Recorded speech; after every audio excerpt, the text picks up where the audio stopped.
حضرت صالح علیہ السلام کا تعلق عرب کے ایک مشہور قبیلے سمود سے تھا۔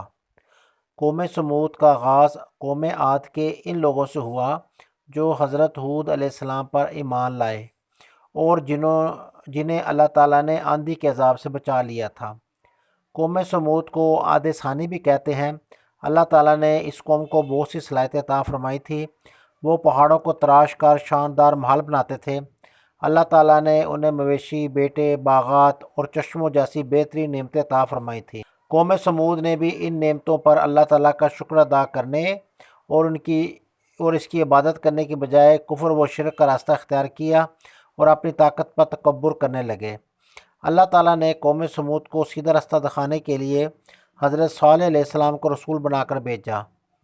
آپ علیہ السلام نے لوگوں کو ایک اللہ کی عبادت کرنے اور اس کی نعمتوں کا شکر ادا کرنے کی نصیحت کی اور انہیں شرک کرنے اور بتوں کی پوجا کرنے سے منع فرمایا۔ قوم سمود نے حضرت صالح علیہ السلام کی مخالفت کی اور توحید کی دعوت کو ماننے سے انکار کر دیا۔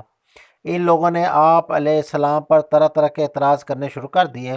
ان کی قوم کے کافر سرداروں نے اپنی قوم کو گمراہ کیا اور غریب اہل ایمان کو سیدھے راستے سے ہٹانے کی بہت کوشش کی۔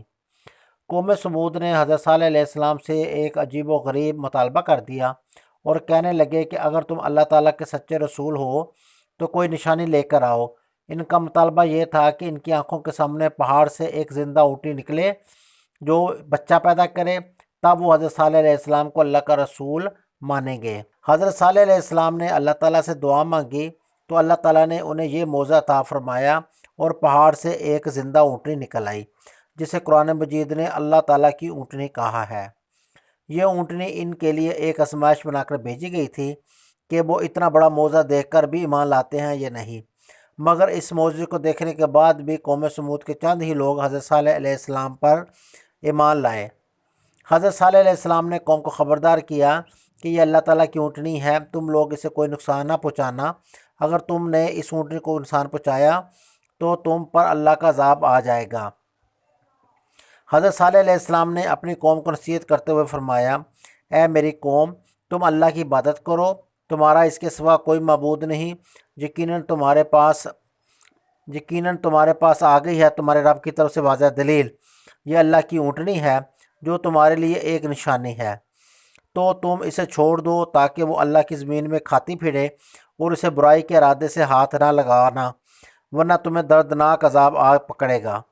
اور تم یاد کرو جب اس نے تمہیں جانشین بنایا قوم عاد کے بعد اور اس نے تمہیں زمین پر ٹھکانہ عطا فرمایا، تم اس زمین کے نرم حصے میں محلات بناتے ہو اور تم پہاڑوں کو تراش کر گھر بناتے ہو، لہذا تم اللہ کی نعمتیں یاد کرو اور تم زمین پہ فساد کرنے والوں میں بن کر نہ پھرو۔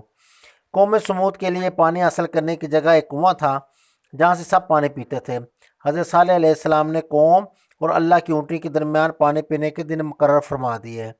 آپ علیہ السلام نے فرمایا کہ ایک دن قوم اور ان کے جانور پانی پئیں گے اور ایک دن اللہ کی اونٹنی پانی پیے گی۔ قوم کے لوگ اللہ کی اونٹنی کو کچھ دن تو برداشت کرتے رہے، لیکن پھر ان کافروں نے آپس میں مشورہ کیا کہ اسے ہلاک کیا جائے۔ پھر ان میں سے ایک بہت ہی برے آدمی نے اونٹنی کی ٹانگیں کاٹ ڈالی۔ اونٹنی چیختی ہوئی زمین پر گر پڑی اور مر گئی۔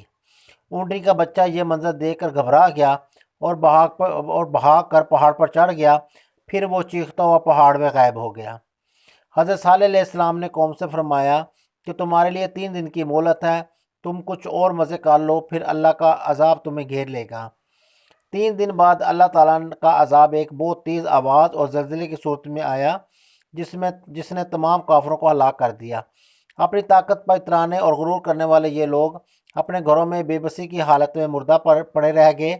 اس قوم کی حالت کے بارے میں قرآن مجید میں ارشاد ہے، پھر ان لوگوں کو زلزلے نے پکڑ لیا تو وہ اپنے گھروں میں اوندے منہ پڑے ہوئے رہ گئے۔